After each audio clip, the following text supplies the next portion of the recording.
আসসালামু আলাইকুম রহমতুল্লাহ। আজ পবিত্র শুক্রবার, পবিত্র জুম্মার নামাজ আদায় করার জন্য হারাম শরীফে এসেছি। আলহামদুলিল্লাহ, জুম্মার নামাজ পবিত্র হারাম শরীফে আদায় করলাম। ছোট একটা ভিডিও আপনাদের মাঝে উপস্থাপন করলাম। দেখেন কত সুন্দর হাজিরা কীভাবে যাচ্ছে।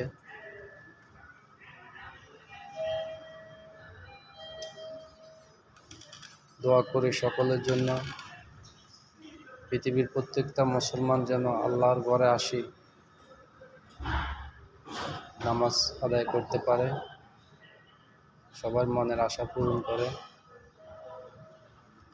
5 ওয়াক্ত নামাজ পড়বেন, বেশি বেশি আল্লাহর কাছে চাইবেন, ইনশাআল্লাহ একদিন হয়ে যাবে।